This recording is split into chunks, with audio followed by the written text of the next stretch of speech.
Hello everybody, my name is Sylvain Rochon and I am the Paradise Engineer. Today I want to talk about something really important. I've been mentioning it over time, but I haven't come to the point where I can give you a solution about this. I'm talking about fear. Now, these are trying times. A lot of people are fearful. And really, fear is a big issue. It is an issue for your health, mental and physical health. And it's something that prevents us from being happy. Fear, the emotion itself, provokes the symptomatic nervous system, which is cortisol, adrenaline, all sorts of chemicals in our body that helps us be ready to flee, to run away. That's the biological reaction to the emotion fear. These chemicals are harmful to the body. That's why physically you can become sicker. It damages the immune system, causes all sorts of problems, notwithstanding if it's chronic over a long period of time. Mental distress, feelings of loneliness, feeling that you don't belong, can lead to bad things like suicide and so on and so forth. Now, how do we deal with that? I've told you in one of my videos that feeling fear is a decision, and that's counterintuitive because most people are just a victim, of fear. Fear is just something that appears in our body. We don't feel like we have any control over it, but it turns out that we do have control to a certain degree of our emotions. I'm not talking about trying to suppress an emotion that exists, because emotions essentially are molecules in your bloodstream. So once you have those molecules in the bloodstream, the signals from your brain, amygdala, telling your whole body to produce adrenaline and to produce cortisol and to get through all these motions to prepare you to flee, to hide, to attack, whatever the emotion would be, it's too late. The molecules are there, they're doing their work, and the hormones are all over the place, bringing blood to your legs and wherever it needs to go, because it's already triggered. No, what I'm talking about, how do you control your emotions, is by placing a filter before the emotions occur. Now, that requires training. And it's really important for individuals to learn how to do this. Like, we've sometimes talked about emotional intelligence, and I haven't spoken about this enough. Emotional intelligence is our ability of a person to recognize their own emotions, to regulate their own emotions, and also ultimately, to a degree, also help others with their own emotions, uses of emotions. So it's all about controlling these systems. That's emotional intelligence. And it should tell you, because there's a whole field of emotional intelligence that is being studied. And we know emotional intelligence is related to life and business success, because having good control over your own emotions leads to better outcomes and better relationships all over the place. That if that's a whole science and that's the measure of success, there must be a way to adjust how we deal with our emotions, and there is, right? So I'm talking about this filter to precede the reaction of the emotion, the feeling of the emotion, the undesirable ones. Now, before I get into that, I have to kind of open a parenthesis, because the emotions, the negative emotions, fear, anger, sadness, all these elements have a function, they have a usefulness. But it's rare when we feel them normally. It's rarely when we actually need them. For example, let's talk fear.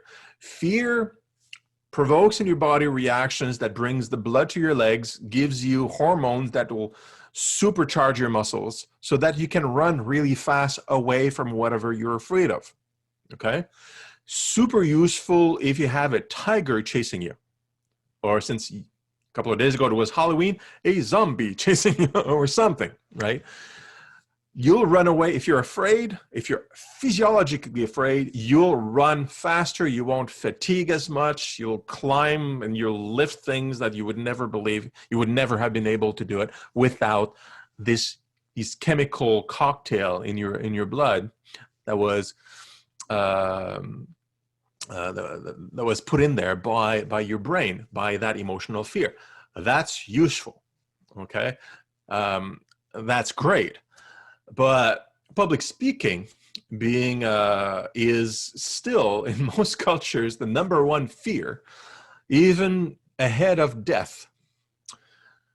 Well, being afraid of a concept like death, it's a concept, right? That you shouldn't be afraid of death. Death certainly can appear, but it's a concept. You should be afraid of falling, perhaps, a tall building. Yeah, okay, so get away from the edge. Maybe that's justified. But afraid of the death itself as a concept, it's not something like that requires your legs to run away from. You can't run away from death, the death concept. You understand what I mean? Public speaking, same thing.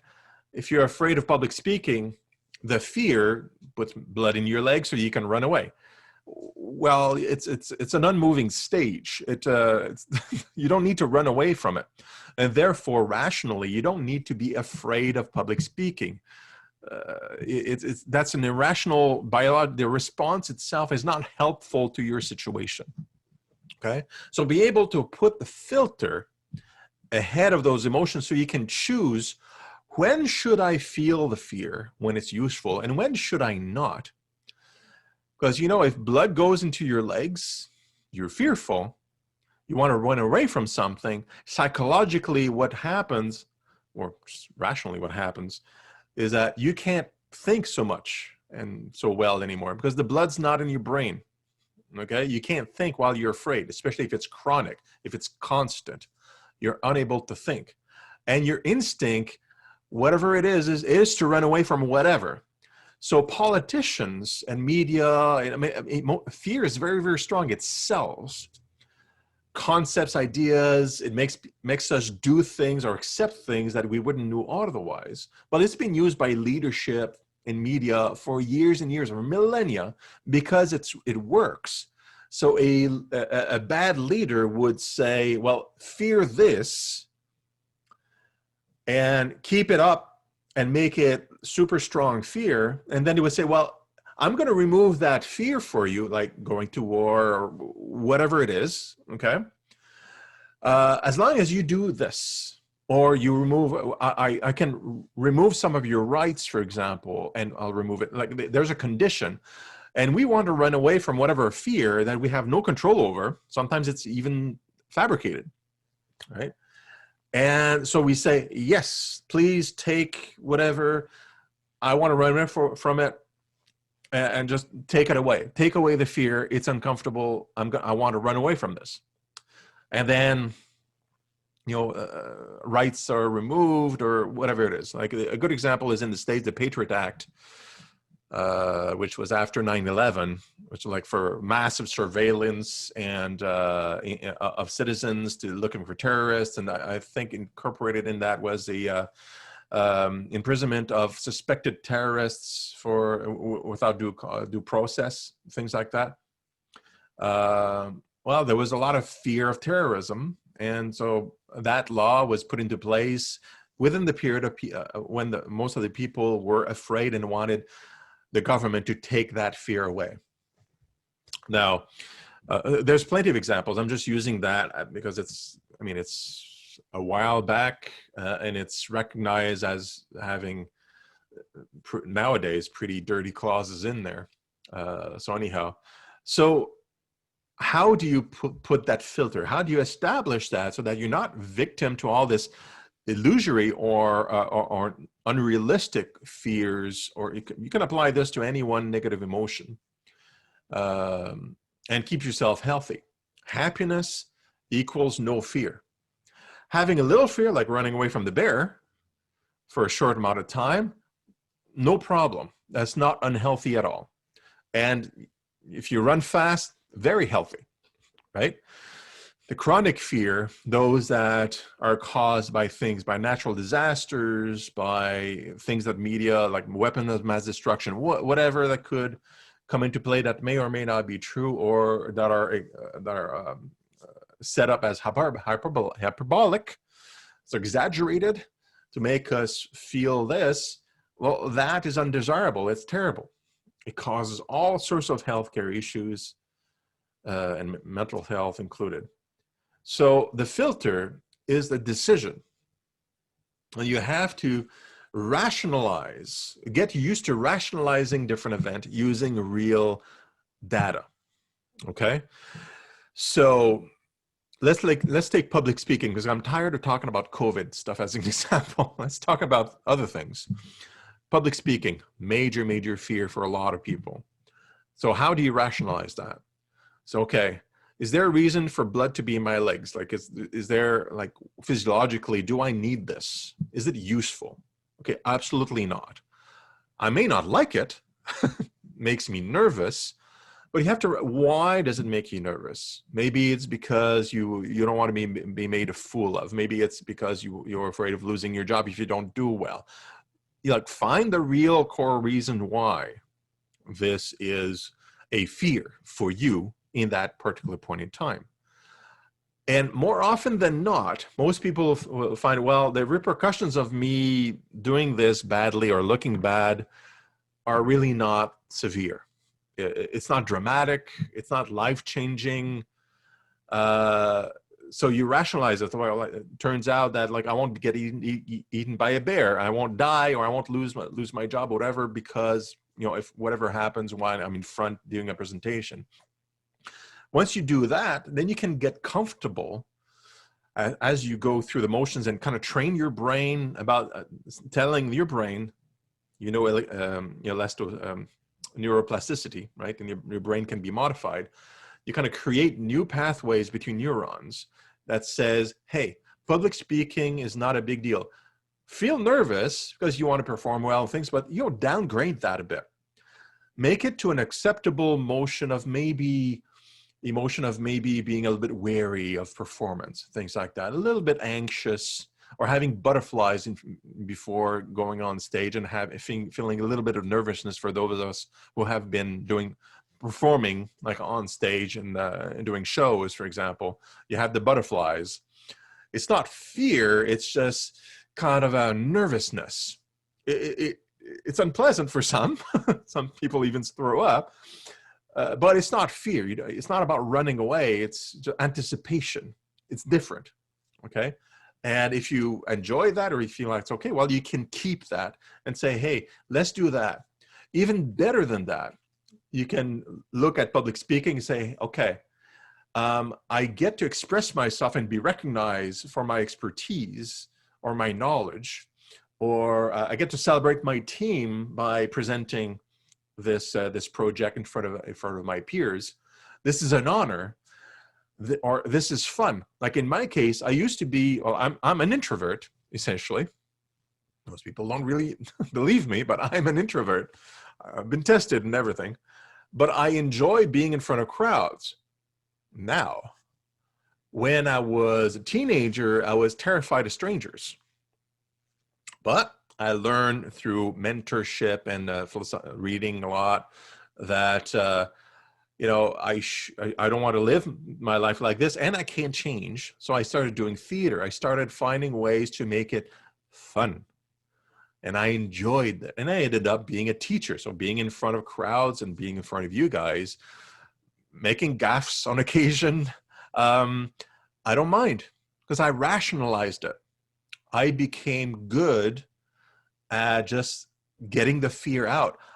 Most of the time, I don't need it. Just same with anger, same with sadness. You can do that with every emotion, every situation. And you can train your brain not to go through the rabbit hole, not to fall into these biochemical, super soups in your blood, where you don't have any control over how you're thinking, because your blood is not in your brain anymore at that time. Okay, and that's a certain amount of training that takes a long amount of time, But with consciousness and awareness, you can build that filter. Build a filter of when somebody says something to you that is that's meant to be hurtful. Let's use that. Okay, meant to be hurtful to you. You can rationalize that, say, well, these are words. Words cannot hurt me. And say, well, these are all, I don't need to listen to this person. I don't need to abide by what his opinion, what this person says. So you can let it kind of like the words kind of flow through. They titillate your eardrums.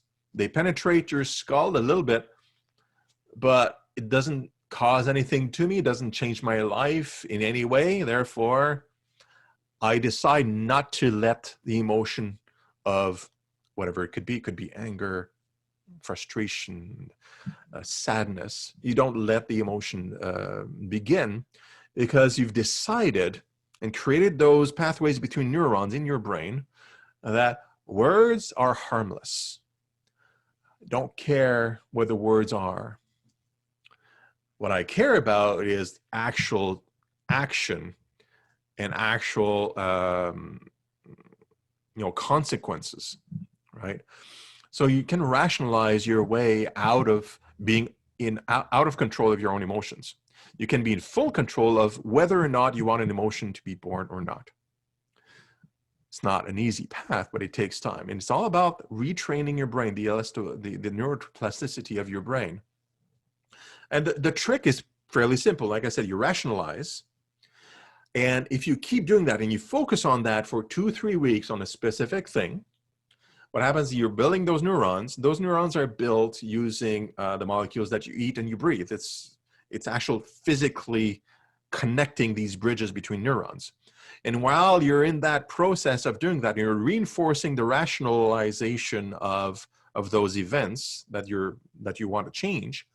Those connections that used to make you react without your thinking, without your permission, they are not being used. And how the brain works is like a little bit like a muscle. If you don't use it, you lose it.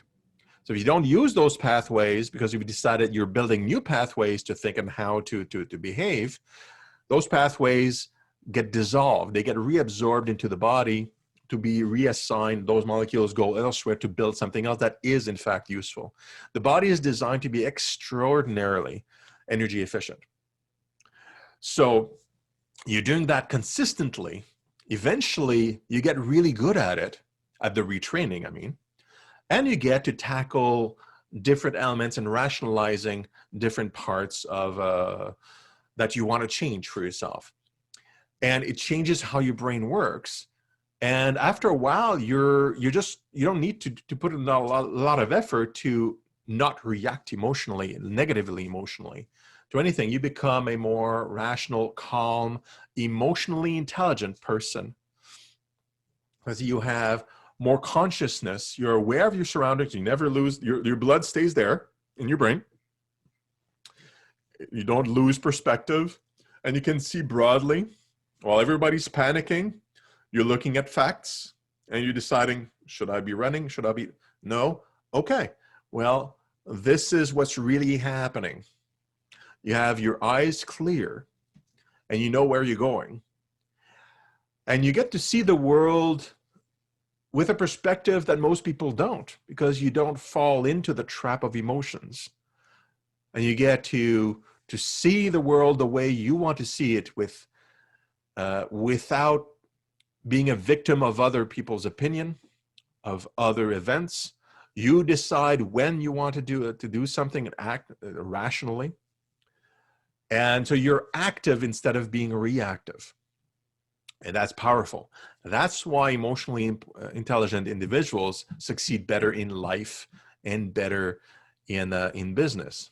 Any kind of success you can imagine, because they don't fall prey to all this stuff that happens that beyond their control. It is entirely trainable.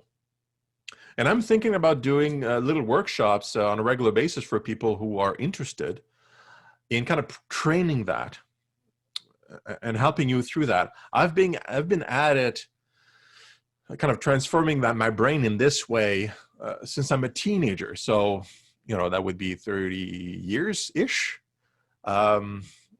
Going from a very emotionally fragile individual that didn't want to leave a room to an international public speaker and writer that emits opinions that are not always popular, but that are thought through and that are based in good information. And I've started many businesses. I have 3 degrees. Like, nothing scares me unless I let it scare me. And since, especially in these days, I basically stay home, like most of you, there's really nothing that can scare me. I'm not even going out most of the time. And because I know a lot about biochemistry and the virus and things like that, I'm not scared of it either. I know it's dangerous. I know how it's spread, but I don't need to be afraid of it, because that was the topic of the last video or last week. It's like, being afraid of it is terrible. It's worse than being afraid of public speaking.